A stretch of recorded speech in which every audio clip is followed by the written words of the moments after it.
Today's video is all about select and mask in Photoshop.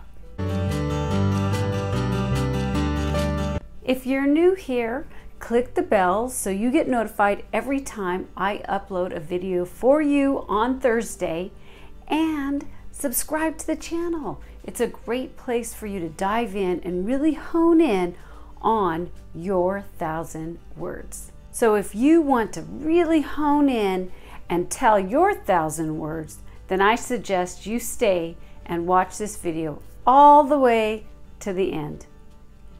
So let's get into Photoshop. There's a couple ways to get to select and mask, but if you actually open up a selection tool in here, we'll go ahead and mess with one of these. You can see right here that the select and mask has opened, and this is the key to really hone in on making selections and masks. So I'll go ahead and just do this for fun. We'll just make a selection. We'll go ahead and click on the selection and mask. I'll show you a different way later, but let's just show you the basics first.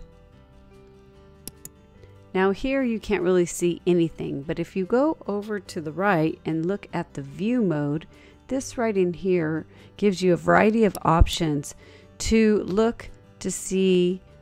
Right now we're looking at marching ants. There's onion, you can't even see it at all. Here's an overlay on black, and you can see right here it gives you, if I was to go ahead and hit the T, that is the shortcut key.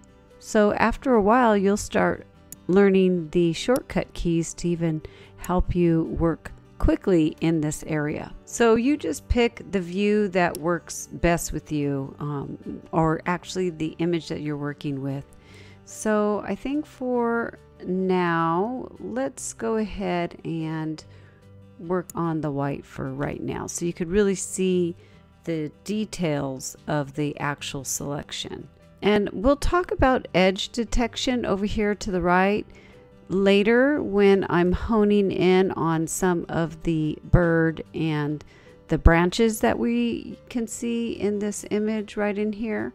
So we'll use that later when we're actually selecting an area in the photograph.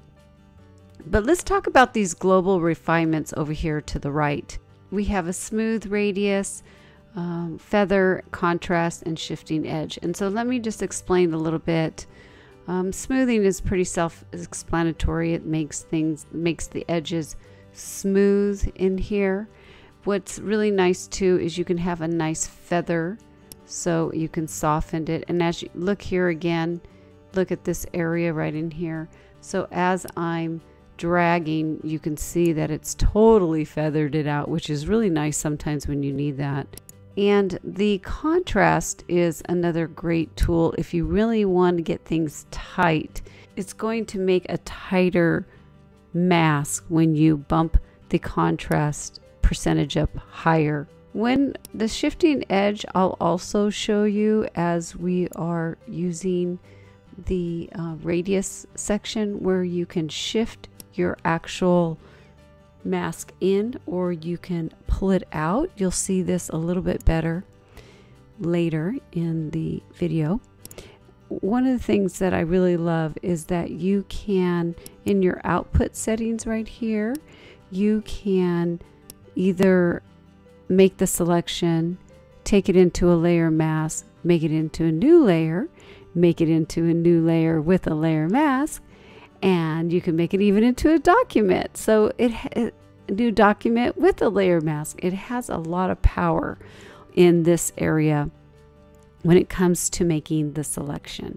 And then of course you have the remember settings if you're doing something continually. So what we'll go ahead and do is we will make a layer mask with this selection that we've done.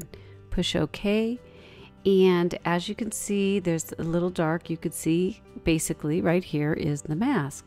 So if we want to do something with it, and we'll pull this down here. Let's say if we just want to, let's just paint something fun for the heck of it.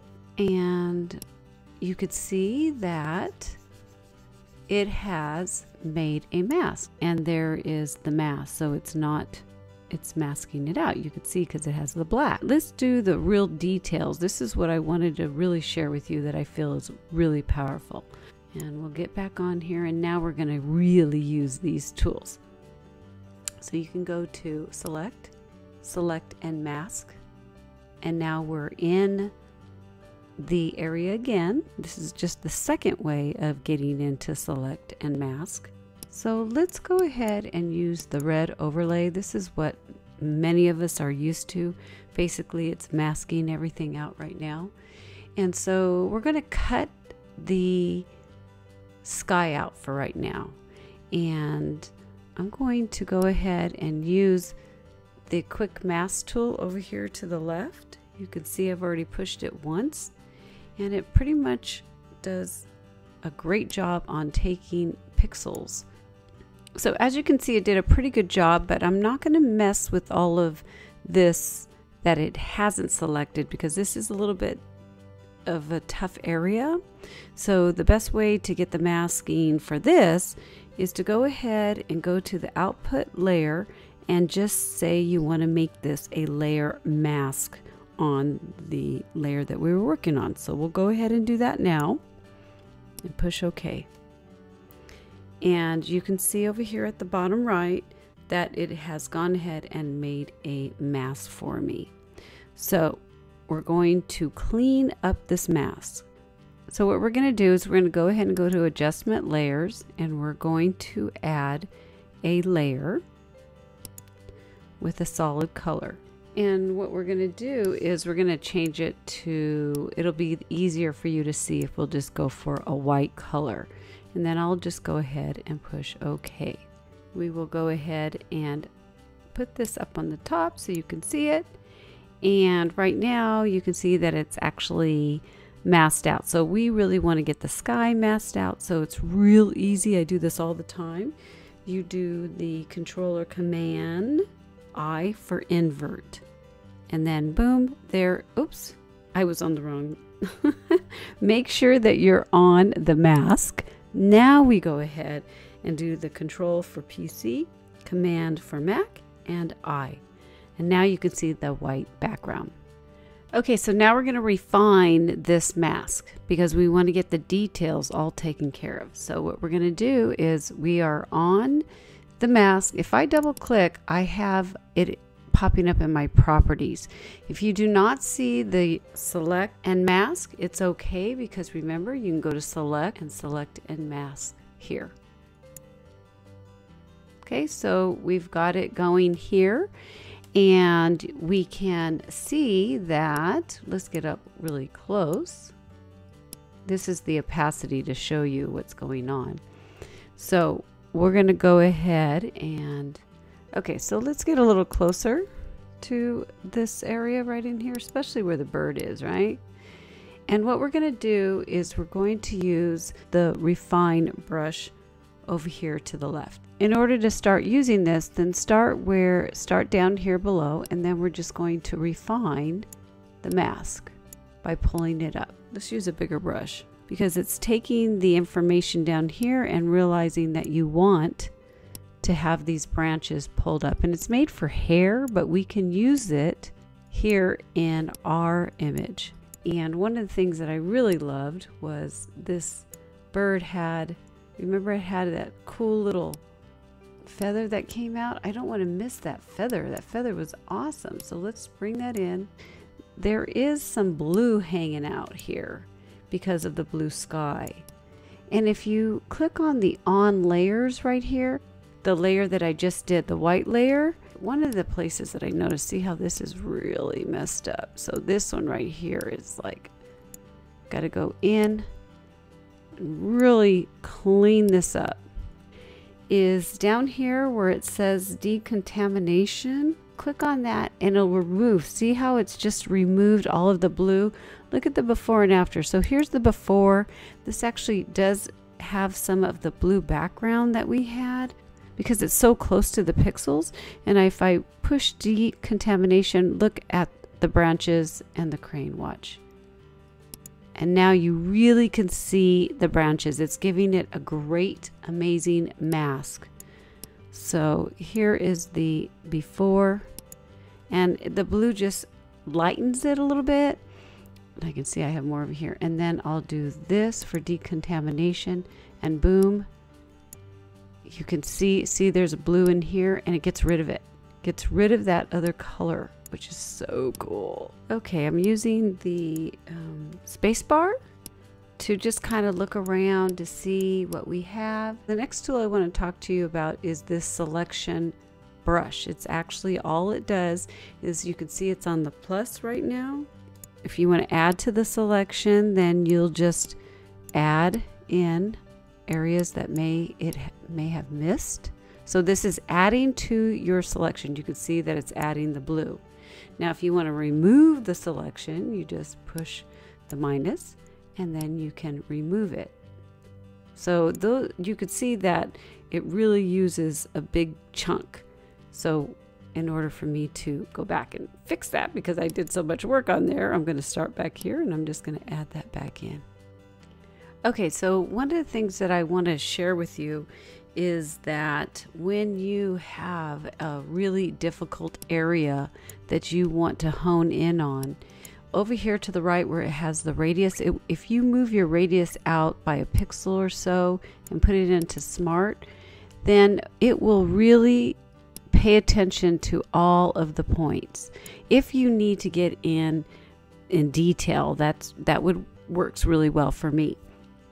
But now that we have this all selected, I want to share with you too, especially when landscapers, when you are working with, say, horizons, one of my top tools is the Shift Edge. This right here is really, really cool. And what I want to share with you is, if you bring it to the left, excuse me, you can see that it has brought the actual selection in a bit. I've gone a little crazy just to share. If you go to the right, you can see that it's actually taken the information and made it wider, the actual selection. But when you're using the refine brush, it doesn't work really well. So if you have a lot of hairs and stuff like this, or branches or grass, I personally would not shift it. It's really good just for horizons, and it's a solid horizon. So just to let you know, if you're using the actual radius and Smart Radius, and you're using the refined brush right here, I would just leave this on 0 because it kind of makes it a mush, I think. Let's just go back so you can see. We'll do another new layer with the mask so you can see the difference of what has happened. Okay, so let's go ahead and add another layer, and we'll do something fun. Okay, we will take this down and we'll add a gradient for fun.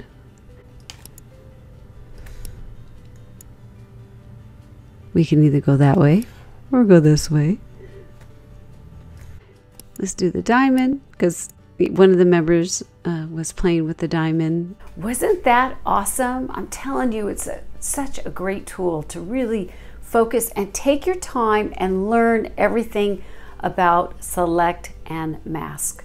This video is also part of a selection and mask course that I did for our membership program. If you're interested in looking into that membership program, the link will be down below. So check it out, and it will really help you improve your photography creations and skills, whether it comes to the beginning stage or all the way to the business stage.